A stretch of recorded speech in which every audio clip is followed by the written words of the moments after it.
नमस्कार दोस्तों, SSM Shiva study material में आपका स्वागत है। डेली राजस्थान करंट और सूजस अपडेट की इस कड़ी में आज हम बात करने वाले हैं कुछ बेहद जरूरी टॉपिक्स पर। हम देखेंगे राजस्थान की नई सेमीकंडक्टर पॉलिसी क्या है, प्रति व्यक्ति आय के जो नए आंकड़े आए हैं वो क्या कहते हैं, कुछ खास सरकारी योजनाएं और हाँ, सूजस बुलेटिन के जरूरी अपडेट्स भी। तो चलिए फिर बिना देर किए शुरू करते हैं। तो हमारा पहला टॉपिक है राजस्थान सेमीकंडक्टर पॉलिसी 2026। देखिए, इसका मकसद ना बिल्कुल साफ है। राजस्थान को सेमीकंडक्टर बनाने, उसे डिजाइन करने, उसकी पैकेजिंग करने, इन सब मामलों में एक बड़ा हब बनाना है। आप कह सकते हैं कि ये पॉलिसी हमारे राज्य में टेक्नोलॉजी के एक नए दौर की शुरुआत कर सकती है। अच्छा, अब सवाल ये उठता है कि सरकार इस पॉलिसी के तहत दे क्या रही है। तो देखिए, निवेशकों को खींचने के लिए बहुत बड़े बड़े फायदे दिए जा रहे हैं, जैसे कि 7 साल तक बिजली के बिल पर पूरी 100% की छूट, फिर स्टैंप ड्यूटी और जमीन के इस्तेमाल पर 75% की छूट, जिसका 25% बाद में वापस भी मिल जाएगा। इसके अलावा 60% तक की सरकारी मदद और जो ग्रीन रेटिंग वाली कंपनियां हैं उनके लिए फीस में 50% की छूट भी शामिल है। ये सारे पॉइंट्स एग्जाम के लिए बहुत ही ज्यादा जरूरी हैं, इनको जरा ध्यान से देख लीजिए।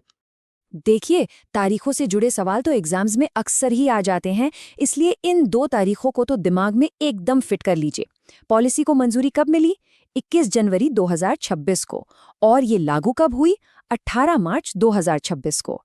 चलिए, अब अगले सेक्शन पर चलते हैं और अब हम नजर डालेंगे राजस्थान की प्रति व्यक्ति आय के एकदम ताजा आंकड़ों पर। ये ऐसे आंकड़े हैं ना जो परीक्षा में सीधे सीधे सवाल बनकर आते हैं, तो इनको जरा ध्यान से समझिएगा। तो सबसे पहले बात करते हैं प्रचलित कीमतों पर। इसमें टॉप पर कौन है? टॉप पर है अलवर, जहां प्रति व्यक्ति आय है 2,68,321 रुपए। दूसरे नंबर पर है जयपुर 2,60,991 रुपए के साथ, और तीसरे पर है भीलवाड़ा 2,22,367 रुपए। तो क्रम क्या बना? अलवर, फिर जयपुर और फिर भीलवाड़ा। अब बात करते हैं स्थिर कीमतों की, जिसका बेस ईयर है 2011-12। देखिए, यहाँ पर भी पहले और दूसरे नंबर पर कोई बदलाव नहीं है। अलवर अभी भी टॉप पर है और जयपुर दूसरे नंबर पर। लेकिन ध्यान दीजिए, तीसरा स्थान बदल गया है। यहाँ भीलवाड़ा की जगह आ गया है राजसमंद, जिसकी प्रति व्यक्ति आय है 1,31,044 रुपए। तो एक बात जो सबसे जरूरी है वो ये कि दोनों ही लिस्ट में टॉप पर कौन है? अलवर। ठीक है, अब हम 2 बहुत ही इंपॉर्टेंट सरकारी योजनाओं को समझेंगे, जहां से परीक्षा में अक्सर सवाल बन जाते हैं। ये दोनों योजनाएं सीधे सीधे हमारी अर्थव्यवस्था और रोजगार से जुड़ी हुई हैं। पहली योजना है पीएमएफएमई योजना। इसका पूरा नाम है प्रधानमंत्री सूक्ष्म खाद्य प्रसंस्करण उद्यमों का औपचारिकीकरण योजना। अगर आसान भाषा में कहें तो इसका मकसद बस इतना है कि देश में जो छोटे छोटे फूड प्रोसेसिंग बिजनेस है ना, उनको एक सिस्टम में लाया जाए, उनको एक औपचारिक रूप दिया जाए। इस योजना से जुड़े कुछ खास पॉइंट्स देख लेते हैं। इसे चला कौन रहा है? खाद्य प्रसंस्करण उद्योग मंत्रालय, भारत सरकार।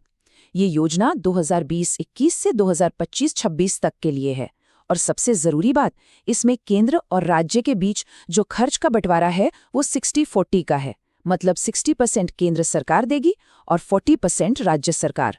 और हाँ, इसमें 3 साल का एक लॉक इन पीरियड भी है। हमारी अगली योजना है स्वरोजगार क्रेडिट कार्ड योजना।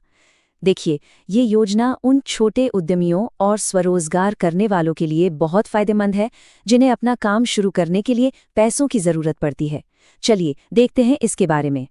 ये योजना जो है वो सरकारी बैंकों के द्वारा चलाई जाती है। इसका मुख्य उद्देश्य क्या है? खेती के अलावा, याद रखिएगा, खेती के अलावा दूसरे कामों के लिए लोन देना। इसके तहत 50,000 रुपए तक का लोन मिल सकता है, जिसे 5 साल में चुकाना होता है। तो लोन की रकम और उसका मकसद, ये दोनों ही परीक्षा के लिए जरूरी हैं। चलिए अब फटाफट सूजस बुलेटिन से कुछ ताज़ा और एकदम to the point current affairs देख लेते हैं। ये ऐसे पॉइंट्स हैं जो सीधे परीक्षा में सवाल बनकर आ सकते हैं। और हाँ, ये सभी अपडेट्स सीधे आधिकारिक स्रोतों से लिए गए हैं। तो चलिए एक एक करके इन सभी को कवर करते हैं।